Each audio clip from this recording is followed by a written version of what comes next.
সুপ্রিয় দর্শক, আজ শোকাবহ 15 আগস্ট, জাতীয় শোক দিবস।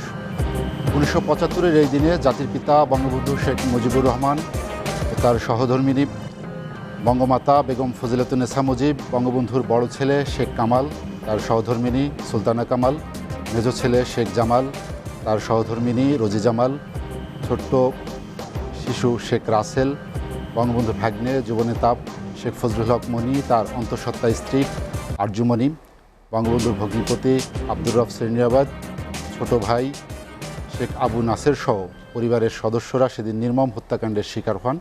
15 আগস্টের সেই সব শহীদদের প্রতি বিনম্র শ্রদ্ধা জানিয়ে আমাদের আজকের বিশেষ লেট এডিশন, বন্দর স্টিল লেট এডিশনে আপনাদের স্বাগত। আপনাদের সঙ্গে আছি আমি জাহিদুর রহমান খান। দর্শক, আমাদের আজকের আলোচনার বিষয় শোকাবহ 15 আগস্ট ও মৃত্যুঞ্জয়ী বঙ্গবন্ধু। আর আমাদের সঙ্গে আলোচনার জন্য ভার্চুয়ালি যুক্ত আছেন বঙ্গবন্ধুর ভাগ্নে, বাংলাদেশ আওয়ামী লীগের প্রেসিডিয়াম সদস্য, সাবেক মন্ত্রী শেখ ফজলুল করিম সেলিম এমপি। আপনাকে আমাদের আলোচনায় স্বাগত জানাচ্ছি। আলোচনার শুরুতেই আমি গভীর শ্রদ্ধাভরে স্মরণ করছি বঙ্গবন্ধু এবং 15 আগস্টে নিহত সকল শহীদদের প্রতি।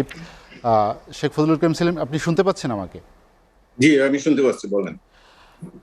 আমাদের আজকের আলোচনার বিষয় 15 আগস্ট, শোকাবহ 15 আগস্ট এবং মৃত্যুঞ্জয়ী বঙ্গবন্ধু। আপনার কাছে আমরা প্রথমে যেটি জানতে চাই, 15 আগস্টের সেই কাল রাতের ভয়াবহ নৃশংসতম হত্যাকাণ্ডের আপনি একজন প্রত্যক্ষদর্শী। সেই সময় আপনাদের বাড়িতেও ঘাতকরা হামলা চালিয়েছিল। আপনার বড় ভাই শেখ ফজলুল হক মনি এবং ভাবি অন্তঃসত্ত্বা আরজুমণিকেও তারা হত্যা করেছিল। সেদিন সৌভাগ্যক্রমে আপনি বেঁচে গিয়েছিলেন ঘাতকদের হাত থেকে। আমরা প্রথমেই সেই রাতের কথাটা জানতে চাই আপনার কাছে। 1975 সালে 15ই আগস্ট জাতির জনক বঙ্গবন্ধু শেখ মুজিবুর রহমান ও তার পরিবারের সদস্য সহ 18 জন মানুষকে 71 পরাজয়ের শক্তি নৃশংসভাবে হত্যা করে। আমি 15 তারিখে রাত্রে, সেই রাতের প্রথম প্রহরের কথা কিছু বলতে চাই। 14 তারিখে বঙ্গবন্ধু তার বাসায়, সেই দিন আমার বড় ভাই শেখ ফজলুল হক মনি বিভিন্ন বাক্সার অফিস থেকে মিটিং করে বঙ্গবন্ধু বাড়িতে যায় রাত 11টার দিকে, এবং সকালের থেকে আমার মাকে নিয়ে, বঙ্গবন্ধুর বোন বুচিকে নিয়ে বা বঙ্গবন্ধু আমার মাকে তার বাসায় গাড়ি পাঠায় নেয়। তো মনিভাই রাত 11টার সময় বঙ্গবন্ধু বাসায় ঢুকে গাড়ি পাঠিয়ে দেয় বাসায়। আমাদের বাসা ছিল 13 নম্বর রোডে। তখন আমাদের বাসায় লোকের উপলন্ন। পরের দিন সকালে বঙ্গবন্ধু বিশ্ববিদ্যালয়ে যাবে। তা মনিভাই যে বঙ্গবন্ধুর সাথে বেশ দীর্ঘ সময় কথাবার্তা বলে বঙ্গবন্ধুর বেডরুমে। মনিভাই ওখানে যে গাড়িটা পাঠায় দেয় এবং বলে ড্রাইভার আসে, ড্রাইভার রহমান বাসায় আসে। আমিও মানে ওই 13 নম্বর বাসায় রাত্রে আসি হলো আপনার 11টার সময় প্রায়। আমিও বাংলা বাড়িতে ছিলাম, সেখান থেকে বাসায় আসি। এই লোক, বিভিন্ন লোক দেখতে পারে, বিভিন্ন নেতারা সেখানে উপস্থিত। রহমান এসে বলল যে আমাকে গাড়ি পাঠিয়ে দিচ্ছে, সাহেব বলছে যে আমার সকালে ইউনিভার্সিটিতে যাব, সুতরাং তুমি চলে যাও, সকালে সকালে চলে এসো। তো বঙ্গবন্ধু ওখানে মনিবের সাথে দীর্ঘ সময় কথা বলার পর কথা বলছে, তখন মামি যে বঙ্গবন্ধুকে বলে যে বুঝি তো বসে আছে, বুঝি চলে যাবে, মনিকে ছেড়ে দাও।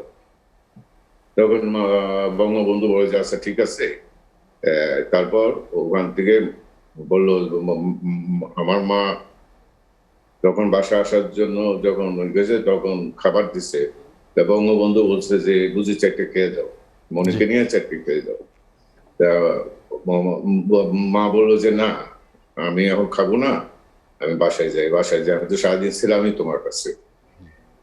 এই যে খাবার যে সেই শেষ আমন্ত্রণ মা গ্রহণ করতে আর কোনোদিন গ্রহণ করতে পারবে না, চলে আসছে বাসায়। তখন মনির ভাই যখন বাসায় আসে তখন প্রায় রাত 12:30। অনেক লোক, সবাইকে, এবং সেখানে মুস্তফা মন্টু ছিল, কাজী ফিরোজ রশিদ ছিল, সুলতান শরীফ ছিল, এবং আরো অনেক লোক, বিভিন্ন ডিস্ট্রিক্টের অনেক লোক ছিল। তা মনির ভাই বললো যে আমি এখন আর কথা বলবো না, আমি কালকে কথা বলবো। বঙ্গবন্ধু সরকার ইউনিভার্সিটি যাবে, আমি ওখানে সকালে যেতে হবে, তোরা এখন চলে যা। এ কথা বলে মনির ভাই ওদের সাথে একটু কথা বলে উপরে উঠে গেল। লোক তো যায় না, আস্তে আস্তে যাচ্ছে, অনেক লোক, কয়েকশো লোক। তা এর ভিতর মনির ভাই উপর থেকে নেমে এসে খাবার, মাকে দিয়ে খাবার বসলো। আমি খেয়ে ফেলছি, সুতরাং আমি আর খাওয়ার জন্য অপেক্ষা করিনি। উপরে উঠে খাওয়ার পরই মনির ভাই উপরে উঠে গেছে, উপরে উঠে যে বেডরুমে গেছে, এবং পরে আবার মনির ভাই নামছে। মনির ভাই অভ্যাস ছিল বই পড়া, নিচে যেয়ে একটা বই নিয়ে আসে, দ্য লাস্ট ব্যাটেল। ওটা পরে দেখছি যে মনির ভাই বিছানে মারা দেওয়ার পর তার বিছানের উপসেরও দ্বিতীয় মহাযুদ্ধের সময় একটা বই, লাস্ট ব্যাটেল। 15 তারিখ সকালে খুব ভোরে আজান দিচ্ছে। মনির ভাই তখন, মনির ভাই একটা অভ্যাস ছিল যে সকালে উঠে পত্রিকা পড়বে, সেজন্য নিচে নামছে। নিচে নেমে দোতলা বাড়ি, নিচে নেমে সিঁড়ি আছে, ওই মেইন দরজা খুঁজে দেখে কি যে ওখান থেকে আপনার সেনাবাহিনীর লোকেরা একটা গাড়ির থেকে ট্যাকের থেকে নামছে। মনির ভাই সঙ্গে সঙ্গে উপরে উঠে আসে। উপরে উঠে আসার পর তখন আমার ওয়াইফ ওখানে নামাজ পড়ার জন্য আমার রুমের থেকে 2-2.5 গজে ডাইন পাশে হলো আমার রুম, সেই থেকে 2.5 গজের মতো ডাইন পাশে আমার বাস, আর বাম পাশে যে 7-8 গজের পরে হলো মনির ভাই। তা মনির ভাই, আমার ওয়াইফ দরজা খুলে ডাকছে, তখন মনির ভাই খুব চিন্তিত অবস্থায় উঠতেছে, দেখে মনির ভাইকে যে মনির ভাই কি হয়েছে, কি হয়েছে। তো মনির ভাই কথা না বলে রুমে ঢুকছে, তার বেডরুমে ঢুকে দিয়ে মনির ভাই ফোন করার চেষ্টা করতেছে। ফোন করা কিন্তু বোধহয় বঙ্গবন্ধুকে ফোন করে, এর ভিতরে কোনো ফোন করতে পারছে না।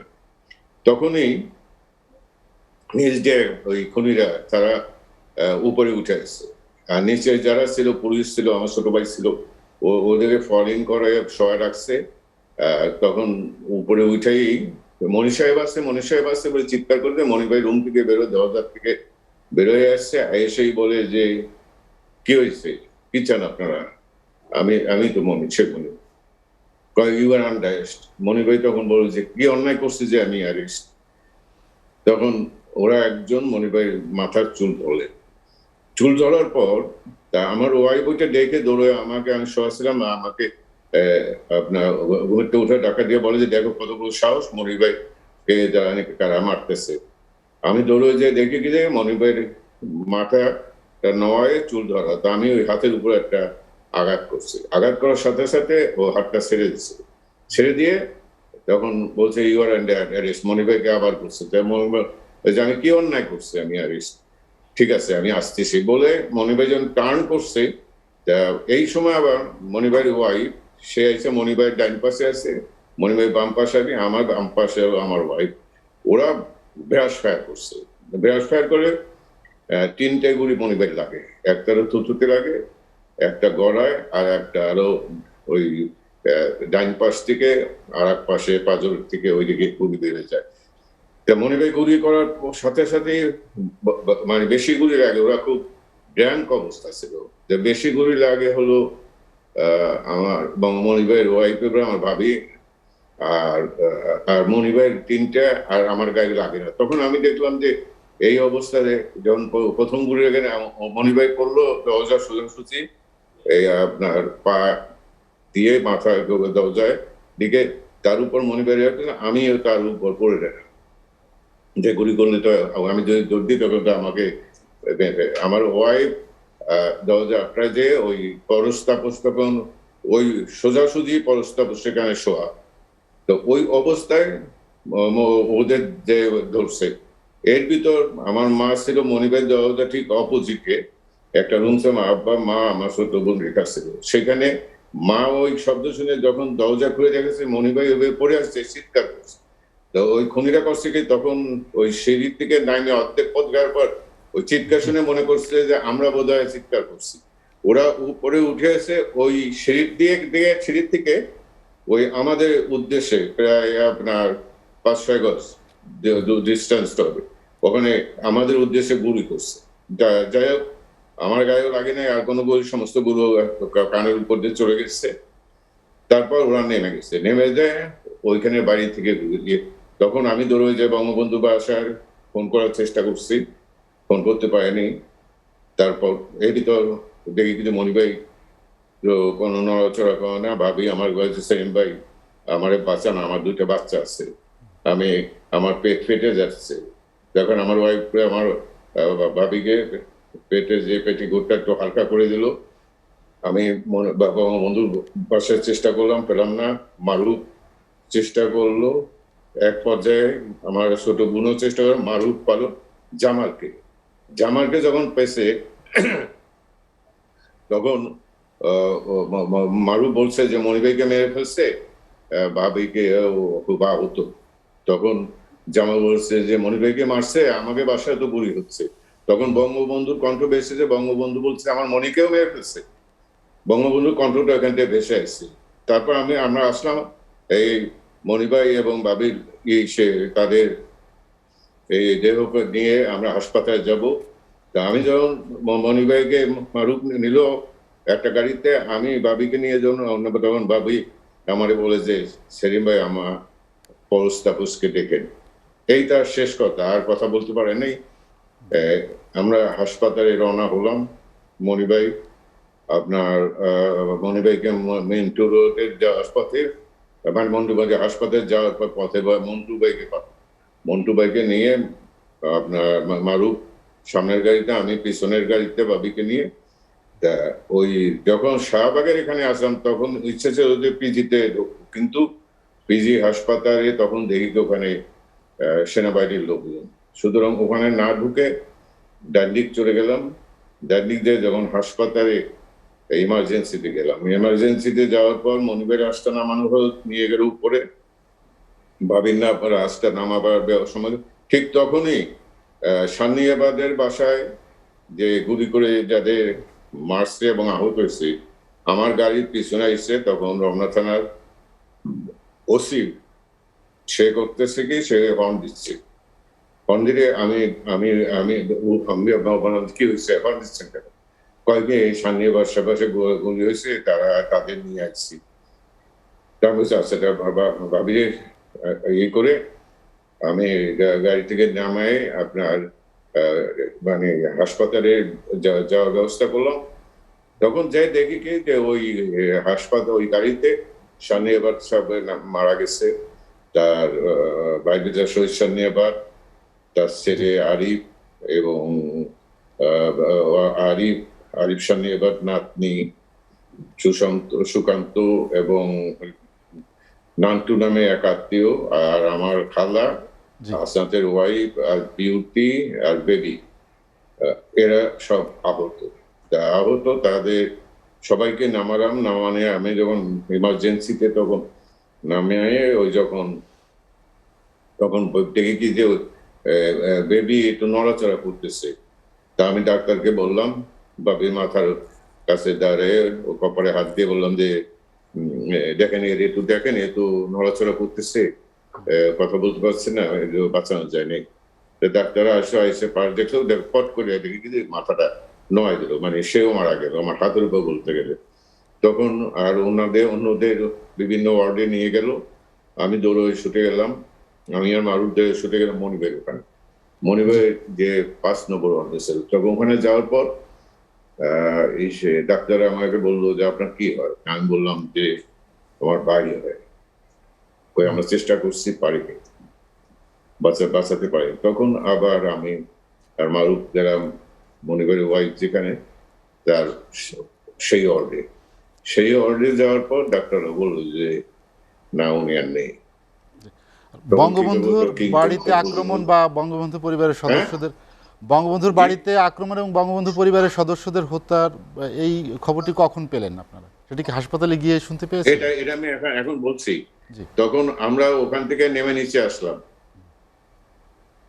ভাবির মৃত্যু কথা নিচে আসলাম। নিচে আসার সময় তখন নিচে আসে দেখি মানুষে শত শত মানুষ, ওরা এসে আমাদের বলতেছে লাস্ট ডে আমরা লাশ নিয়ে আমরা প্রসেশন করি। তা ওখানে কোনো আওয়ামী লীগ ছিল না, সাধারণ কর্মী। আর তখন ওই বঙ্গবন্ধু বাসার থেকে বঙ্গবন্ধু বাসার আব্দুর আর আলতাফ নামে কাজের লোক, এদের দুইজনকে নিয়ে আসে। আব্দুর একটু বেশি আহত আর আলতাফ কম। তখন ওই আলতাফ বলছে যে ভাই সাহেবরে মেরে ফেলছে, কামার বাড়ি মেরেছে, কেউ নাই। এই শুনতে পেলাম যে বঙ্গবন্ধু, তখন তো অবস্থা কি বুঝতে পারেন। তখন আমাদের সাথে ডাক্তারও ছিল, আমাদের কিছু ডাক্তার। তখন সঙ্গে সঙ্গে আমি বললাম যে আমার বাসায় একটু ফোন করে দিই, কারণ বাসায় সবাই তো বাসায় থাকবে, সরে যায়। তখন বাসায় ফোন করে বললাম যে তোমরা বাসা থেকে চলে যাও। আমার ওয়াইফকে বললাম। জি তবে কি হয়েছে আমি বলছি পরে বলবো, কারণ আমি আর তখন বলতে চাই না, তোমরা সরে যাও। তা তখনই শুনলাম যে বঙ্গবন্ধু এবং বঙ্গবন্ধু বাসার সবাইকে মারা গেছে। জি এই ভিতরেই ওই খুনিরা আবার হাসপাতালে আসলো এই যে লোককে সরাবার জন্য। তখন এই যে এই কনক বড়ুয়া আর ডাক্তার মনিরুজ্জামান এবং আরো অনেক কিছু কয়েকজন ডাক্তার ছিল, ওরা ইন্টার্নি করতেছিল। তারা বললো যে এখানে আপনারা থাকেন না, চলেন উপরে যান, কারণ ওদের দিয়ে কিছু বলা যায় না। তখন আমি আমারও উপরে গেলাম, আর শাহাবুদ্দিন ছিল, আমাদের গা ভরা রক্ত, আমার পাঞ্জাবি ছিল আর লুঙ্গি পরা ছিল, মারুফেরও প্যান্ট শার্ট ছিল, ওরও রক্ত। আমরা সব পরিবর্তন করে আমরা উপরে ওদের কেবিনের ওখানে মানে ওদের ওয়ার্ডে যেয়ে কিছু সময় থাকলাম। কিন্তু আমাদের তো মন রয়েছে যে বাসার দিকে, এখন বাসায় কিভাবে যাব। তা ওখানে থাকলাম, থাকার পর কার্ফু ওঠার পর তখন ওরা আমাদের আগে ওই যে ইঞ্জিনিয়ারিং ইন্ডাস্ট্রিতে আমাদের গাড়ি ওরা নিয়ে টেয়ে দিচ্ছে। ওরা ওই গাড়ি ওরাও আইসে বিভিন্ন জায়গায় মর্গে টর্গে বিভিন্ন দেখছে, আমি ওইখানে দেখতেছি যে ওরা মুভ করতেছে। তখন আমরা কাপড় টাপড় চেঞ্জ করে ওদের কাপড় পরে যখন ইঞ্জিনিয়ারিং ইউনিভার্সিটির এখানে আমাদের গাড়ি নেই, ওখানে গাড়ির জন্য আমি মারুফ আর শাহাবুদ্দিন যখন করতেছি, তখন বক্সিবাজার ওই রোডের থেকে ওইখান থেকে দেখি কি যে একটা ভ্যাসপায়ারটা এসে আমার পাশে দাঁড়ালো, এবং ওই ভ্যাসপায় ছিল খুকির বড় ভাই। সে আমারে বললো যে কি হয়েছে। আমি বললাম যে ওকে আর বললাম না, ওকে বললো যে মনির ভাই বাবিকে মেরে ফেলছে, আমি বাসায় যাবো। কিসে যাবেন? আমি চেষ্টা করতেছি যে দেখি স্কুটার পাই কিনা। কয়েককে যাবো, ওঠেন আমার এখানে। তা ও উঠে ও বাসা পড়লো, ওকে আর বলে নেই যে বঙ্গবন্ধুর বাসায় সব মেরে ফেলছে। তো ওইখানে আইসা বাসায় যখন ঢুকছে, বাসায় ঢোকার পর তাদের বের করে নিয়ে তো আমরা ওই সামনে ওখানে একটা বিল্ডিং ছিল, সেখানে ওই যে রাজু আহমেদ তার ওয়াইফ থাকতো, আর ওই সঙ্গীত শিল্পী ওই আব্দুল জব্বারও ওই বাসায় থাকতো। ওখানে গেলাম, আর তখন দেখলাম যে কিছু সময় পর আর্মি এসে আমাদের বাসায় লুটপাট করতেছে, ওখান থেকে দেখা যায়। এবং ওর পর তো আমরা অন্য ওখানে চলে গেলাম, এবং ওখানে তখন তো রেডিও টেলিভিশনে বিভিন্ন জায়গায় বঙ্গবন্ধুকে দাঁড়িয়ে আমরা আরো শুনবো। জি আমরা শুনবো, একটা বিরতি নিব, বিরতির পরে আবার শুনবো। দর্শক, বন্দর স্টিল লেট এডিশনে নিচ্ছে একটা বিরতি, ফিরবো শীঘ্রই, সঙ্গেই থাকুন।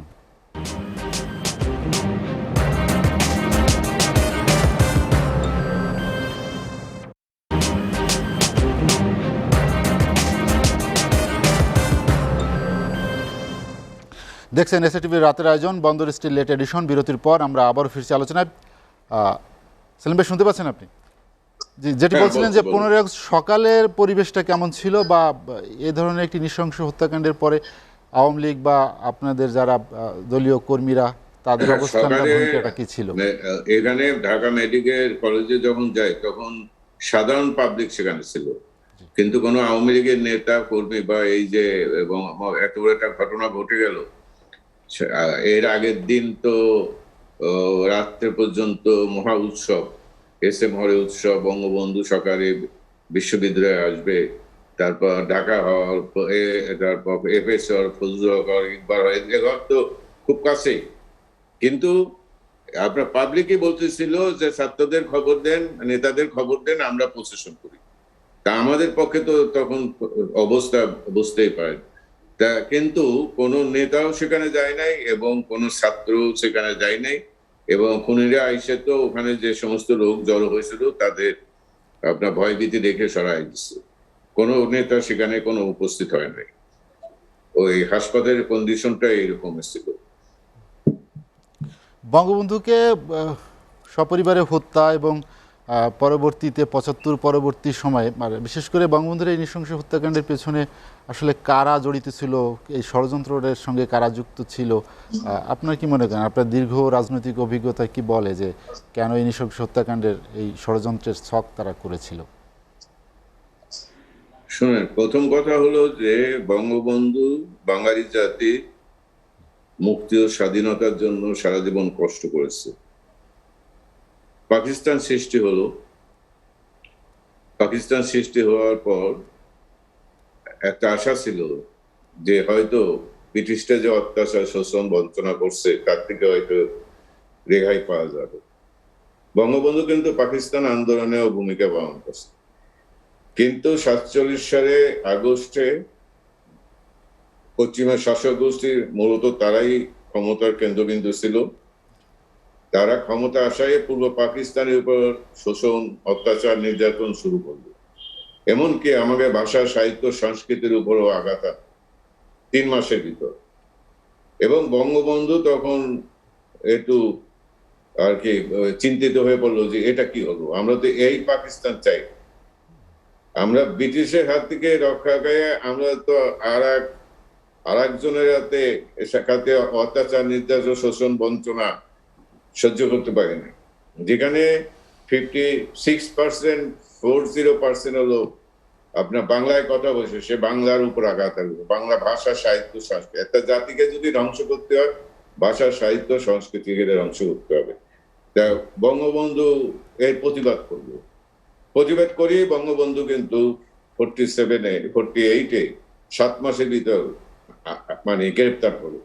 বঙ্গবন্ধু কখনো অন্যায় সহ্য করতে পারে নাই এবং বাঙালি জাতির জন্য তিনি পাকিস্তানের এই আপনার 23 বছরের ভিতর 13 বছরই কিন্তু নির্যাতন ভোগ করছে এবং বারবার তাকে কারাগারে যেতে হয়েছে। যখনই বাঙালিদের উপর আঘাত আনছে তাকে তিনি তার প্রতিঘাত করতে চেষ্টা করছে এবং তার প্রতিবাদ করতে চেষ্টা করছে।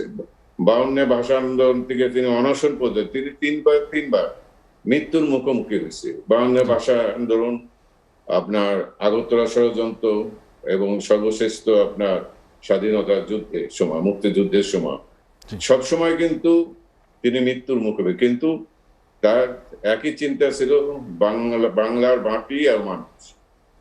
তা বঙ্গবন্ধু কখনো বিশ্বাসই করতে পারে নাই যে যে বাঙালির জন্য তিনি সারা জীবন কষ্ট করেছে সেই বাঙালিরা তাকে মারতে পারে। তাকে কিন্তু বহুবার সতর্ক করে দেওয়া হয়েছে এবং মিসেস গান্ধীও তাকে বলছিল যে আপনি একটু সাবধান হয়ে যান, আপনার বিরুদ্ধে ষড়যন্ত্র। তখন মিসেস গান্ধী হাসে বলছে, আমাকে আবার মারবে কি, আমার বাঙালিরা আমাকে মারবে না। কারণ তার একটা বিশ্বাস ছিল এই বাঙালিরা তাকে মারতে পারে না। তারপর আমার নিজেরই একটা ঘটনা আমি বলতে চাই যে বঙ্গবন্ধু এই হত্যার কয়েকদিন আগে, আপনার 20-25 দিন হবে, আমি বঙ্গবন্ধুর বাসায় যাই। তখন অনেকদিন যাই না, আমি যাই মামাকে দেখে আসি। তা গেলে বঙ্গবন্ধু বেডরুম ছিল, মামি ছিল সামনে, ওখানে তা মামি আমার সাথে কথা বলতেছে। আর এর ভিতর বঙ্গবন্ধু রুম থেকে বেরিয়ে এসে আমাকে, কেমন আছিস, তুই কখন আসছিস? তা আমি মা ভালো আছি, আপনি কেমন আছেন? আছি। তখন ফণীভূষণ মজুমদার সেখানে আসে। ফণীভূষণ মজুমদার ওখানে আইসে বঙ্গবন্ধুকে আস্তে আস্তে বলতেছে, খুব কাছেই শোনা যায় যে আপনার বিরুদ্ধে ষড়যন্ত্র হচ্ছে, একটু সাবধান হতে হবে। তখন বঙ্গবন্ধু ফণীভূষণ মজুমদার আরে হাত দিয়ে কয়, দাদা আমি চিরির আরেন্দা হব না। মানে চিরির আরেন্দা হলো সামরিক শাসকরা চিরির আরেন্দের সমাজতান্ত্রিক নেতা ছিল, তাকে মেরে রাষ্ট্রীয় ক্ষমতা দখল করছে। বঙ্গবন্ধু বিশ্বাসই করতে পারে নাই, কারণ কিভাবে বিশ্বাস করবে যে পাকিস্তানের শাসন আমলে তিনি এই বাঙালিতে জাতির জন্য জীবনে কোনোদিন একটা সুখ শান্তি ভোগ করেন নাই। জীবনে তার তার সরোয়ার্দী সাহেব তাকে একবার চিঠি লেখছিল যে আপনার তুমি তো অসুস্থ হয়ে গেছো, এটি সাবধানে থাকো, তোমার শরীর খারাপ। তা বঙ্গবন্ধু এটা হলো 53 সরোয়ার্দী বঙ্গবন্ধুকে লেখছিল আমার জন্ম হয়েছে কষ্ট করার জন্য, সে কষ্ট করছে বাঙালির জন্য। এই যে 32 নম্বর বাড়িতে থাকতো, ওই বাড়িতে একটা এয়ার কন্ডিশন ছিল। সাধারণ মানুষের জন্য বঙ্গবন্ধু আপনার আগরতলা কনস্পিরেসিকে তাকে তো ফাঁসি দিয়ে আন্দোলন হয়ে বের হয়েছে। স্বাধীনতা আন্দোলনের সময় কি অবস্থা তাকে নিয়ে চলে গেছে, শত্রুদের সেখানে তারা তো ফাঁসি দেবে। সেইখানে বঙ্গবন্ধুকে 25শে মার্চ রাত্রে, এর আগে তো আপনার জানেন অনেক ঘটনা। 7ই মার্চে তো বঙ্গবন্ধু ওরা যখন পার্লামেন্ট ভেঙে দিল, পার্লামেন্ট স্থগিত করো পয়লা মার্চ আপনার মার্চে, তখন বঙ্গবন্ধু তো পূর্বানী হোটেলে তখন পার্লামেন্টারি পার্টি 3 তারিখে আপনার এইখানে 40 জন পার্লামেন্ট মেম্বার বাংলাদেশে এসেছে। বঙ্গবন্ধু সেখানে তখন যখন এটা মানে স্থগিত করলো হঠাৎ করে, এবং হঠাৎ করে স্থগিত করা সারা বাংলাদেশের মানুষ প্রতিবাদে আপনার প্রতিবাদ শুরু করলো। আমরা ঢাকা ইউনিভার্সিটি ছিলাম, আমরাও প্রসেসর দিয়ে তখন বঙ্গবন্ধু যে কালকে থেকে হত্যা হবে, চলে যা ছাত্র সংগ্রাম পরিষদ গঠন কর এবং আমি পরবর্তী কর্মসূচি পরে দিব। বাট 1 তারিখ 2 তারিখ 3 তারিখ বঙ্গবন্ধু পল্টন ময়দানে বললো যে আমি 7 তারিখে আবার হত্যা করবে, কিন্তু 7 তারিখে আমি দিক নির্দেশনা, বঙ্গবন্ধু 7ই মার্চে সেই ঐতিহাসিক ভাষণ এবং স্বাধীনতা মুক্তির যুদ্ধে পরিপূর্ণ দিক নির্দেশন। আমি প্রধানমন্ত্রিত্ব চাই না, আমি চাই বাংলার মানুষের অধিকার। সেটা বাংলার মানুষকে যাতে কেউ কোনো বিভ্রান্ত না করতে পারে যে সে বুদ্ধি প্রধানমন্ত্রী হয়ে যাবে। তিনি বললেন যে প্রত্যেক গ্রামে প্রত্যেক মহল্লায় আওয়ামী লীগের নেতৃত্বে সংগ্রাম পরিষদ করে তোলো, তোমাদের যা কিছু আছে তাই নিয়ে প্রস্তুত হয়ে জীবনের তরে রাস্তাঘাট আমি যদি হুকুম দিবার না পারি তোমরা বন্ধ করে দেবে। আমরা যখন রক্ত দিয়েছি, রক্ত আরো দেবে এদেশের মানুষকে মুক্ত করে দেবে। এবারের সংগ্রাম আমার মুক্তির সংগ্রাম, এবারের সংগ্রাম স্বাধীনতার সংগ্রাম। সুতরাং বঙ্গবন্ধু ধারণা ছিল যে হয়তো তাকে যে কোনো মুহূর্তে মেরে ফেলতে পারে, এবং এরপর তো 25শে আসলো, ভুট্টো আসলো, নাটক আরম্ভ করলো, পাকিস্তান সেনাবাহিনী আইনে এখানে ভরে ফেললো, সোয়াজ জাহাজ থেকে বিভিন্ন অস্ত্র আনলো। বঙ্গবন্ধু কে অনেকে বলছিল যে আপনি স্বাধীনতা ঘোষণায়, বঙ্গবন্ধু বলে যে আমি মেজরিটি পার্টি, আমি বিচ্ছিন্নবাদী হতে পারি, আমি বিচ্ছিন্নবাদী হলে তারা হবে। আর বঙ্গবন্ধু চাইছিল যে বঙ্গবন্ধুর উপর কোনো দোষ না ফেলাইয়া তারা আক্রমণ করুক, তারপর আমি প্রতিহত করব। তারপর 25শে মার্চ সেই কালো রাত্রে সন্ধ্যার সময় ইয়াহিয়া চলে যাওয়া, অপারেশন সার্চলাইটের মাধ্যমে গণহত্যা যখন শুরু করলো, তখন বঙ্গবন্ধু কে সন্ধ্যার পর থেকে মানুষে তার শুভাকাঙ্ক্ষী বিভিন্ন রাজনীতিরা, নজরুল তাজউদ্দিন সাহেব, মুনসুর আলী, কামরুজ্জামান, এরা সব গেল, যে বললো যে আপনি এখান থেকে বেরিয়ে যান। বঙ্গবন্ধু তাদের একটা কথাই বলছে যে না, আমি এখান থেকে বেরোতে যেতে পারি না, আমি জনগণের নেতা, জনগণকে রেখে আমি কখনো কোথাও যেতে পারি, আমি যদি মারাও যাই দেশ স্বাধীন হবে সে ব্যবস্থা আমি করে আসছি। বঙ্গবন্ধু স্বাধীন মানে মুক্তি ইলেকশনের আগেই ভারতের সাথে একটা কথাবার্তা মিসেস গান্ধী লোকের সাথে লন্ডনে গেছিল, তখন কথাবার্তা হয়েছিল যে বঙ্গবন্ধু তাদের বলছো যে আমি ইলেকশন করব, ইলেকশনে জিতবো, কিন্তু আমাকে ক্ষমতা দিবে না, আপনাদের তখন সহায়তা। তখন বলছে ওখান থেকে একটা ক্লিয়ারেন্স ছিল। সেই পরিপ্রেক্ষিতে বঙ্গবন্ধু কিন্তু গ্রাউন্ড রাখছে। বঙ্গবন্ধু জানতো যে ওরা কোনোভাবেই পাঞ্জাবিরা কোনোভাবেই বাঙালিদের হাতে ক্ষমতা হস্তান্তর করতে পারবে না। তখন ওই রাত্রে রাষ্ট্রে যায় মনিভাই আর তোফাল ভাই যায়। মনিভাই তোফাল ভাই যাওয়ার পর ওর আগে বলে যে তোরা চলে যা, আর এসে ওই তখন 21 ডক্টর রাজেন্দ্র ভবানীপুর, ওইখানে লোক আছে আমার, ওখানে গেলে চিত্ত সুতার, ওখানে গেলে তোদের বাকি ব্যবস্থা করবে, আর একটা চিরকুট দেয় যাতে এই ভারত সরকার সাহায্য করে। সুতরাং ওই রাত্রে তখন বঙ্গবন্ধুকে বাড়িতে গ্রেপ্তার করার জন্য জেলেখানা আসে। জেলেখানা আসলে যে ব্রিগেডিয়ার জেলেখান, তিনি 60 জন কমান্ডো নিয়ে বঙ্গবন্ধু বাড়িতে আক্রমণ করে। 11টার সময় সে তার বইতে লেখছে, আমি যা যেখানে একটা বইতে, যে 11টার সময় সে ক্যান্টনমেন্টে রওনা দেয়। বঙ্গবন্ধুর বাসায় এসে পৌঁছায় হলো 1:30টার দিকে। বঙ্গবন্ধু তার আগে কিন্তু স্বাধীনতা ঘোষণা করে দিচ্ছে, এবং সেই ঘোষণা পাকিস্তান সরকার সেটাকে রিসিভ করছে। সিভিল সাদিক তার বইতে বলছে, এবং টিক্কা খান পরের দিন মানে 26শে মার্চ, 25শে মার্চ রাতে 26শে মার্চ সাংবাদিকদের যখন জিজ্ঞেস করে শেখ মুজিবকে আপনি গ্রেপ্তার করলেন কেন, তখন সে বলছে যে আমার স্টাফ এটা রেডিও নিয়ে এসে আমাকে শোনায় যে শেখ মুজিবুর রহমান স্বাধীনতা ঘোষণা করছে, সে রাষ্ট্রদ্রোহী কাজ করছে, সেই জন্য তাকে গ্রেপ্তার করছে। বঙ্গবন্ধু তখন স্বাধীনতা ঘোষণা দিয়ে দিচ্ছে, দিয়ে বঙ্গবন্ধু বাসায় রয়েছে, যে দেখি কি হয়। ওই রাত্রে বাসায় যখন ঢোকে তখন সমস্ত বাসায় গুলি করে, মানে বাসাকে মানে 32 নম্বর বাড়িটাকে তছনছ করে দেয়, এবং বাড়িটা আপনার ওই কমান্ডোরা ঘেরাও করে ফেলে, এর উপরেও ওঠে। ব্রিগেডিয়ার জেদে খান জি সেটা বলছে যে তখন এক পর্যায়ে বঙ্গবন্ধু যখন ওই ওই বাসায় গুলি হয়, তখন ওই গ্রাস ভেঙে গুলি যে বেডরুমে পড়ে, তখন রাসেল বিছানার উপর ছিল। সেই রাসেলকে বঙ্গবন্ধু রাসেল বিছানা বসে, তখন বঙ্গবন্ধু দরজার ধারে আসছে, দোতলা দরজা দিয়ে একটু ফাঁক করে দেখে কি ওরা মানে দরজা ঢোকার একটা বা ভাঙ্গার বা একটা চেষ্টা করে। তখন বঙ্গবন্ধু ওখানে বলে যে তোমরা গুলি করছো, স্টপ ফায়ার, আমি এখানে, কি তোমরা চাও? তখন বঙ্গবন্ধু আসে দরজা ফাঁকায়, তখন এক অফিসার না, এক সুবেদার বঙ্গবন্ধু মুখে একটা চড় মারে। চিন্তা করে দেখেন কি নেতা, তার উপর চড় মারে। চড় মারার পর ওই আর কয়েকজন তাকে বঙ্গবন্ধুর বেয়নের চার্জ মানে এগিয়ে আসতে থাকে। তখন যে দেখান তাকে বলে ডোন্ট টাচ হিম, যে দেখান বঙ্গবন্ধুকে ধরে বসে, ধরে তাকে টানতে টানতে নিচে নামাতে, এবং পিঠে ওই অস্ত্রের বাদ দিয়ে বঙ্গবন্ধুর পিঠে এবং পায়ে আঘাত করে। ওই জি বঙ্গবন্ধুকে আঘাত করে, হ্যাঁ, পিঠেও আঘাত করে, পায়েও আঘাত করে। এবং বঙ্গবন্ধুকে যখন গাড়িতে উঠায়, বঙ্গবন্ধু ওই ডেভিড ফেস্টারের কাছে বলছে একটা ইন্টারভিউতে, যে যখন তাকে গাড়িতে উঠে যখন বঙ্গবন্ধুকে নিয়ে আপনার ওই মেইন রাস্তায় উঠছে, রেড রাস্তায় তো ওই গাড়ি চলতে পারে না, মানে খালি মানুষ আর মানুষ। ওই যে বঙ্গবন্ধু তোমাদের যা কিছু আছে তাই নিয়ে প্রতিরোধ গড়ে তোলো, ওই এরা কিন্তু মানুষ কিন্তু প্রতিরোধ করছে যে যা পারছে, আর সেই প্রতিরোধ কেউ গাছ কাটিয়া করছে, কেউ আর এরা গুলি করে মারতে মারতে মারতে মারতে বঙ্গবন্ধু, সেই জন্য আপনার 11টা 12টা 1টা 2:30 এখানে 10 মিনিটের জায়গায় আপনার 2.5 ঘন্টা সময় লাগছে।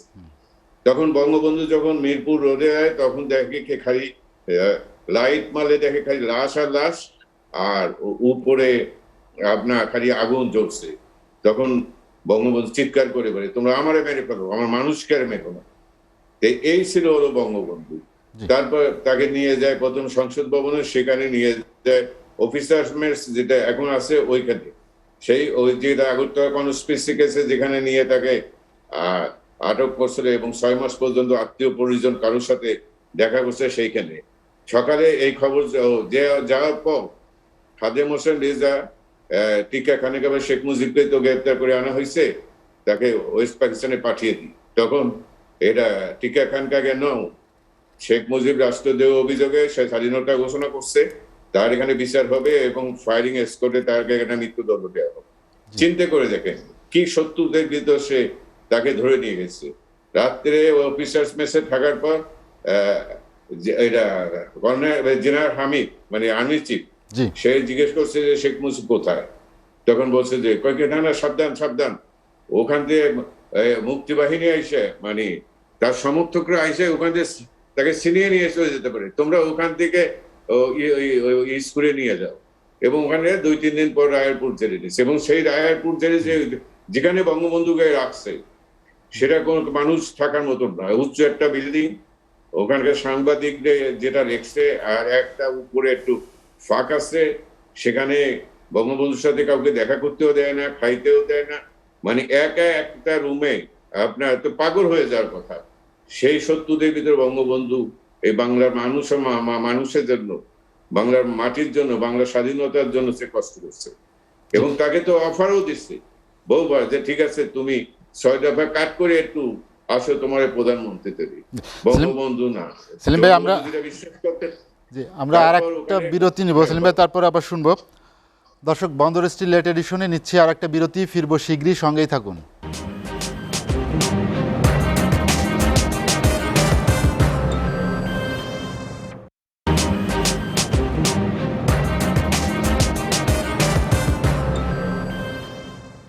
দেখছেন এসিটিভির রাতের আয়োজন বন্দর স্টিল লেট এডিশন। বিরতির পর আমরা আবারও ফিরছি আলোচনায়।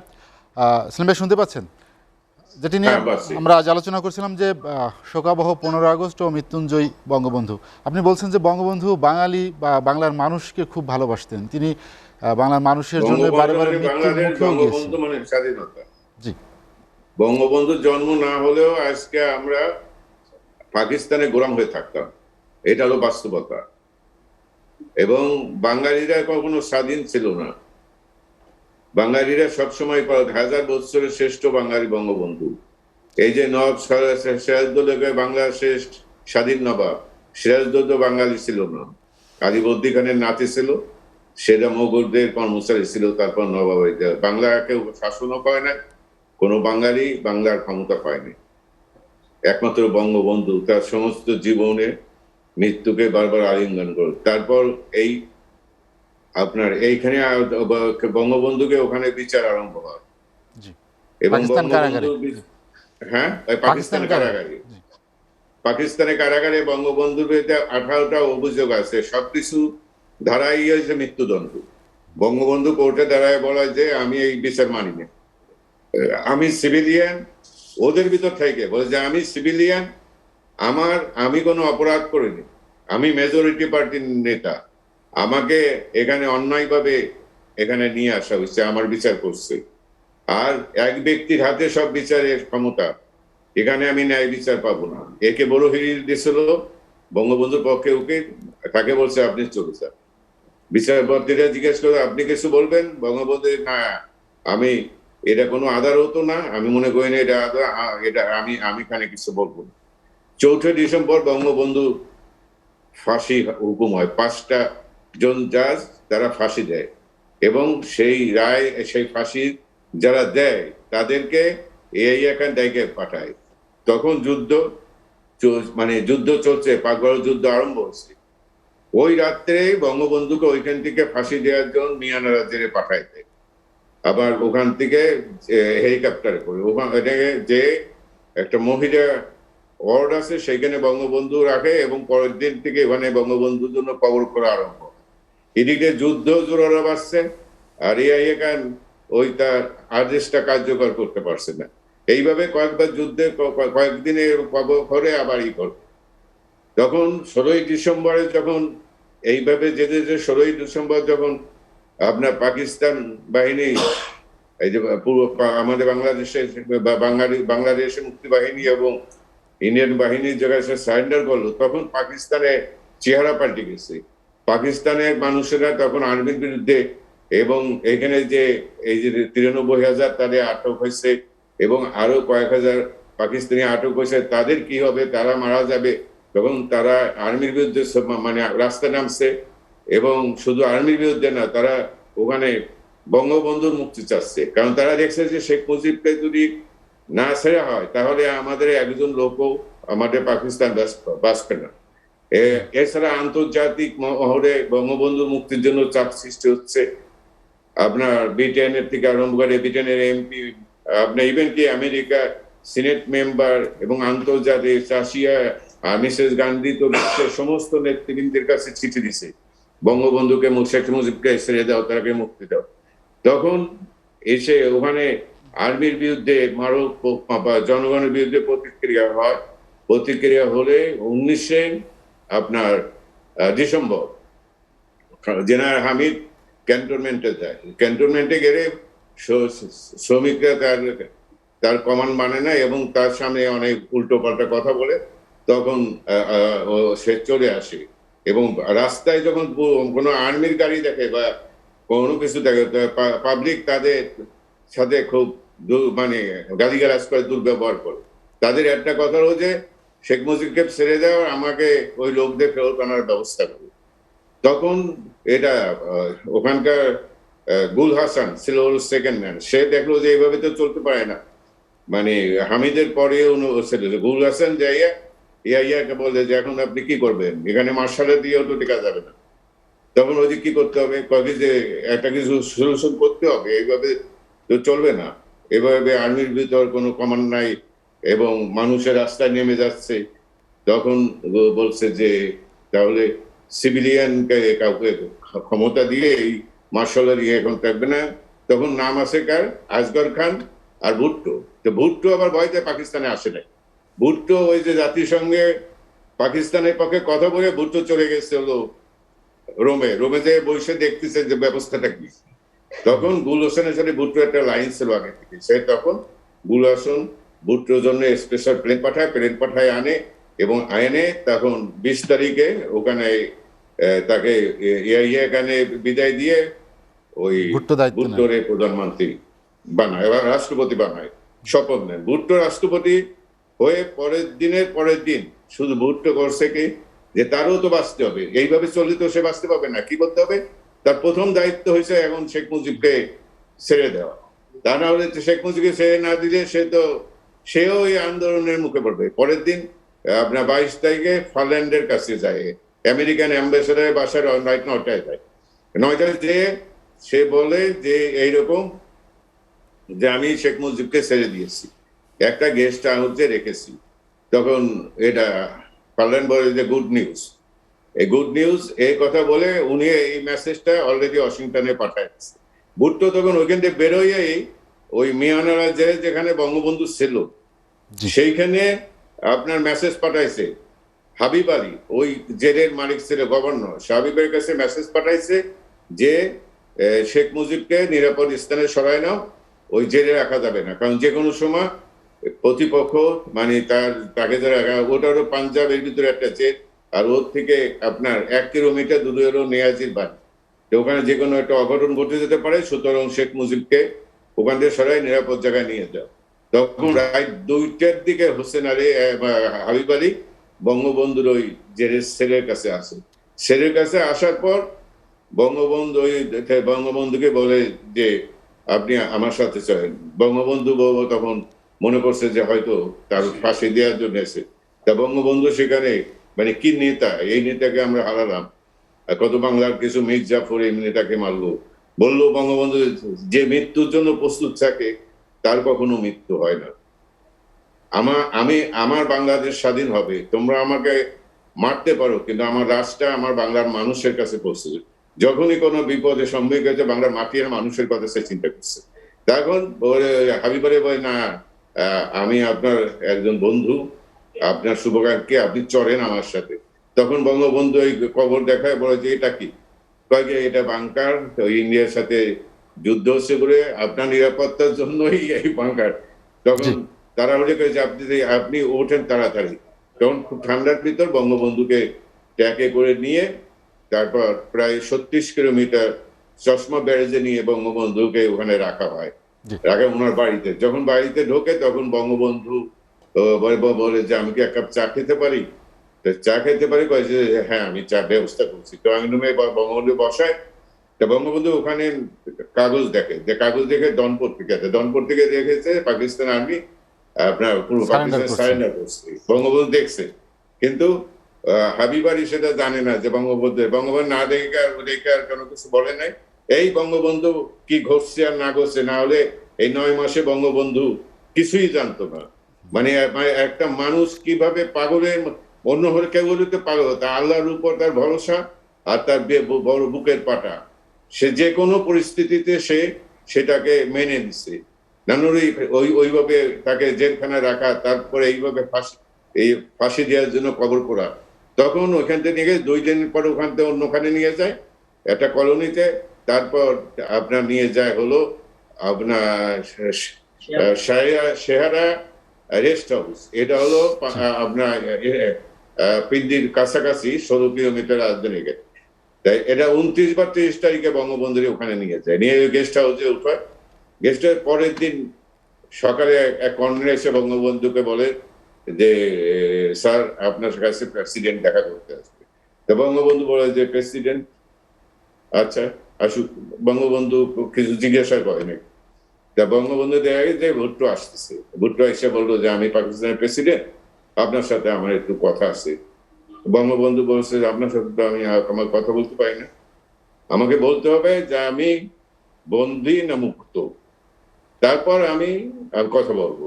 তখন বলতে আপনি বন্দী না মুক্ত, তাহলে আপনার সাথে আমার কোনো কথা নেই।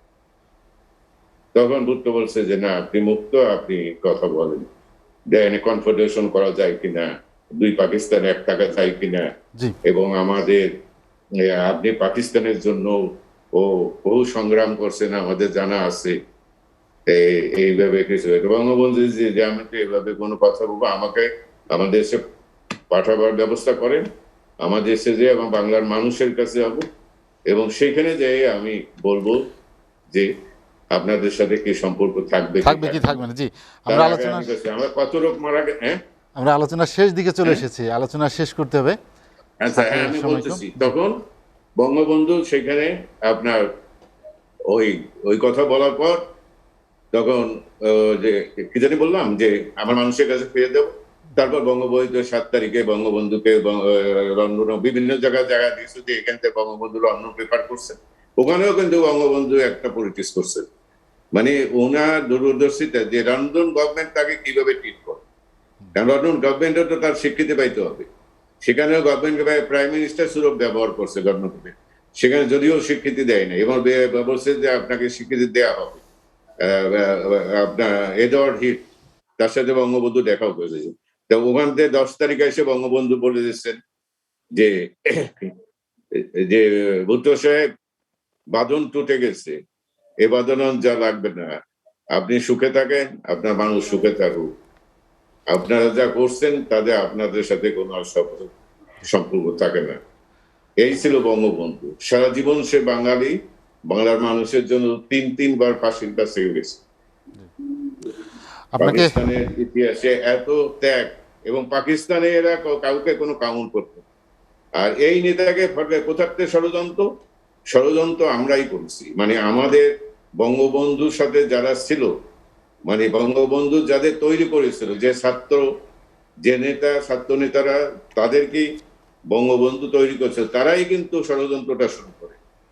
কারণ বঙ্গবন্ধুর এই উত্থান অনেকে কেউ মেনে নিতে পারে। বঙ্গবন্ধু শুধু বাংলা নেতা না, যে আছে বিশ্বের যেখানে গেছে, জাতিসংঘে গেলে বাংলায় ভাষণ দিছে, বাঙালিকে সেখানে প্রতিষ্ঠা করছে, যে হিসাবে আপনার নিরপেক্ষ সামনে সবাই কেন্দ্রবিন্দু ছিল বঙ্গবন্ধু। সেই বঙ্গবন্ধুকে আপনার স্বাধীনতার পর এই সরকার বঙ্গবন্ধু এই অর্জনকে কোনোভাবেই আন্তর্জাতিক ষড়যন্ত্রকারীরা মেনে নিতে পারে। আর তারা এর জন্য বঙ্গবন্ধু যাদের দিয়ে রাজনীতি করাইছে, ছাত্র রাজনীতি করাইছে, সেই একটা অংশ, তরুণদের একটা অংশ, তাদের মুক্তিযুদ্ধের সময় বঙ্গবন্ধু ছিল, কিন্তু তারা জাসদের নামে তাদের আবির্ভাব করে।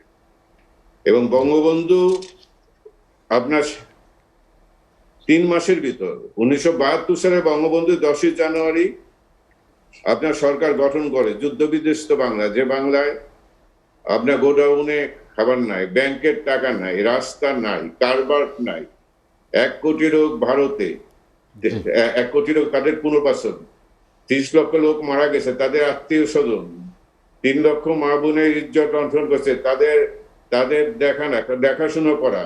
এবং বঙ্গবন্ধু তো কারো কাছে কোনো টাকা ভিক্ষা চায় নাই, এবং কোনো একটা টাকাও কার কাছে নেই। সেইখানে সেই বঙ্গবন্ধুকে 3 মাসের ভিতরে এক বৈজ্ঞানিক সমাজতন্ত্রের নামে ছাত্রলীগের কিছু লোকদের, সিরাজ আলম খান এক তাত্ত্বিক নেতা হিসেবে আবির্ভূত ঘটে, এবং 1972 সালে 21শে জুলাই শরণার্থী উদ্যানে ছাত্রলীগের সম্মেলনে বঙ্গবন্ধু যেখানে সম্মেলন, সেই সম্মেলন নাগরিকরা পাল্টা সম্মেলন। এইখান থেকেই আপনার শুরু হয় বঙ্গবন্ধুর বিরুদ্ধে ষড়যন্ত্র। বঙ্গবন্ধু তো সমাজতন্ত্রের কথা বলছেনই, সে সমাজতন্ত্র তো সংবিধানে অন্তর্ভুক্ত। সমাজতন্ত্র মানে কি? বঙ্গবন্ধু বলছে বাঙালির মানুষের যে সমাজতন্ত্র হবে এদেশের মানুষের চাহিদা অনুপাতে। এই সমাজতন্ত্র কোনো ধার করার সমাজতন্ত্র নয়। অন্যরা এসে বললেন যে বৈজ্ঞানিক সমাজতন্ত্র, 3 মাসের ভিতর বৈজ্ঞানিক সমাজ, সেই বৈজ্ঞানিক সমাজের ক্যালকুলেশন কি তা কিছু দিতে পারেন। 9 মাসের ভিতর জাসদ নামে একটা সংগঠন করল, এবং সেই সংগঠন শুধু আপনার পলিটিক্যাল না, এটা সশস্ত্র সংগঠন করলো, গণবাহিনী গঠন করা হলো। এই যে বঙ্গবন্ধুকে ডিস্টার্ব করা আরম্ভ হলো, পাটের গোদনায় আগুন দেওয়া হলো, ঘোড়াসার সার কারখানায় আপনার উড়ে দিয়ে হলো, ব্যাংক লুট করা হলো, আপনার থানা লুট করা হলো, মানুষকে হত্যা করলো, 6 জন এমপি কে হত্যা করলো, এবং শেষ পর্যন্ত তো স্বরাষ্ট্রমন্ত্রীর বাড়িতে যাই আক্রমণ করলো। সেনাবাহিনী বিশৃঙ্খলা সৃষ্টি, সেনাবাহিনী কর্নেল তাহিরকে দিয়ে বিপ্লবী গণবাহিনী ইনুকে দিয়ে হলো সহযোগী করা হলো, হাসানুল হক এনুকে দিয়ে সহযোগী করা হলো। এরা এমন ভাবে একটি সেনাবাহিনী দিয়ে বিপ্লবী সৃষ্টি করা হলো, সবই বঙ্গবন্ধুকে।